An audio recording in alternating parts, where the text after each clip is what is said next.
There's no place in America for this kind of violence, for any violence ever. Period. No exceptions. We can't allow this violence to be normalized. You. Do you want the truth? Are you tired of being so confused? You feel like you're more f***ed up than the lies on the evening news. Well, just step right in. We can talk about it all as friends. And if you want, we can hug and kiss and make up for the party ends. Still Point, STILPOINT, the Don't Unfriend Me Band. My name is Matthew Spear. I am the host of Don't Unfriend Me. Sorry for my mother-in-law. She watches the recorded show. I told her I'd stop cussing a couple years back, and I've done very well. So I'm going to bleep that out more than likely. But I'm still frustrated. Call for unity. All right. I got a video to show you. Then I've got a monologue. And trust me when I say you're probably going to want to listen to this one. It's not necessarily par for the course. Watch this. I just don't even know why there aren't uprisings all over the country, and maybe there will be. People need to start taking to the streets. This is a dictator. You know, there needs to be unrest in the streets for as long as there's unrest in our lives. Enemies of the state. Show me where it says that protests are supposed to be polite and peaceful. Do something about your dad's immigration practices, you feckless. When they go low, we kick. How do you resist the temptation to run up and wring her neck? The biggest terror threat in this country is white men, most of them radicalized right up to the right. I thought he should have punched him in the face. I said, even if you lost, he insulted your wife. Yes. He came down the escalator and called Mexicans rapists and murderers. He said, well, what do you think I should have done? I said, I think you should have punched him in the face and then gotten out of the race. You would have been a hero. I'd like to punch him in the face. I said if we were in high school, I'd take him behind the gym and beat the hell out of him. Punch some people in the face. When was the last time an actor assassinated a president? They're still going to have to go out and put a bullet in Donald Trump, and that's a fact. Look as his character is stabbed to death. Where is John Wilkes Booth when you need him? I have thought an awful lot about blowing up the White House. A Missouri state senator is under investigation by the Secret Service after saying she hopes President Trump is assassinated. I will go and take Trump out tonight. And if you see anybody from that cabinet in a restaurant, in a department store, at a gasoline station, you get out and you create a crowd. And you push back on them. And you tell them they're not welcome anymore, anywhere.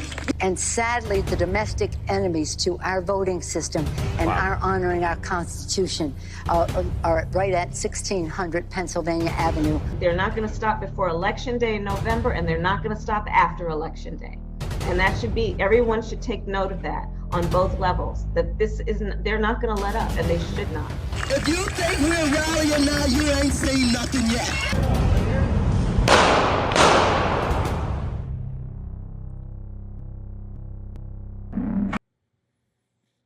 Gosh, I sure hope Democrats listen. Last night, Joe Biden had the audacity to call for unity across the country after Donald Trump survived an assassination attempt by a deranged gunman. Unity from Biden? This is the same guy who just last week said Trump was in the bullseye. Less than a year ago, Biden labeled us fascists, MAGA extremists, white nationalists, xenophobic, homophobic, and racists. He made comparisons to Adolf Hitler, effectively labeling us all a group of Nazis. And his Democrat cronies in the media and Washington parroted his every word, and have been doing it for 8 years. Let's get one thing straight. Biden and the Democrats don't want unity. They want compliance. They want us to fall in line and accept their twisted narrative. They've stoked division and hatred, and now they want to play the unity card? Give me a break. January 6th has become their go-to excuse to demonize conservatives and apologize for their own erratic behavior. They use it to distract from the real conversation about the $2.5 billion in damages from 2016 to 2020 during the so-called Summer of Love. Remember that? Cities burned to the ground and 5 police officers were murdered in Dallas. Officers had their limbs blown off by fireworks, were hit with bags of fecal matter, bottles of urine, frozen water bottles, and bricks. They were attacked, maimed, demoralized. But did Biden or the Democrats care? No, they bailed them out of jail. They encouraged it, justified it, and turned a blind eye. They called it peaceful protests as fires raged behind them. Federal buildings and police stations were set ablaze. Entire areas were annexed by rogue elements like Chaz Chop in Seattle. What a stupid name. They let it happen. They marinated in their own filth, ordered food, and left mountains of garbage, all while screaming about global warming and Mother Nature. Hypocrites. Antifa, they said, it didn't exist. The media cut and spliced audio and video clips to make Trump look like a monster. They did the same with Reagan and both Bushes. It's just what they do. They create villains to scare the public and heroes to save them, all while lining their pockets and consolidating power. And now Biden stands there, or sits there, and calls for unity? What a crock of shit. We need justice, not empty calls for unity. We need to root out these corrupt politicians and their media puppets. This isn't a call for violence. It's a call for accountability. We as Christians, we as conservatives, not mutually exclusive, have always clung to our beliefs, our families, our God, and our country. We don't cling to our Bibles. We live by them. We don't clutch our guns out of fear. We use them to protect what is sacred and dear. When all other means fail, mind you. The assassination attempt on Trump is just the latest in a long line of attacks coming from one side. We fight for the right to life, and you call us the worst names imaginable. We fight for the individual rights of all people to life, liberty, and the pursuit of happiness. It's enshrined in our Constitution and the Declaration of Independence. We believe in these rights, protected by our sacred Bill of Rights. We have the right to speak out against what we disagree with, but you don't have the right to burn our cities down or attempt to kill our leaders or us. Trump, he's a father, a grandfather, a man, a husband, a brother, a son. You can disagree with him. You can even hate him, but you don't get to kill him.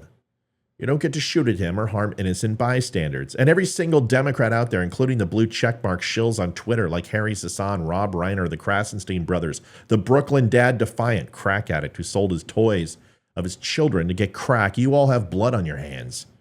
You are complicit in creating a narrative that justifies this violence. You run around taking the media's table scraps and line your pockets with blood money as you shill for the left. You know it's not true, but those checks are. Your calls for unity are as hollow as your supposed care for this country. We're not fooled. We stood by as you called us deplorable. We stood by as you attacked the police, opened our borders, created sanctuary cities, tried to take our guns, censored our speech, and lied to us. You ruined the Fourth Estate and turned the media into a propaganda machine. You created a commercialized government run on advertising dollars and dark money from political action committees. Thanks to Citizens United, you've done all of that in such a short time. And we've stood by long enough.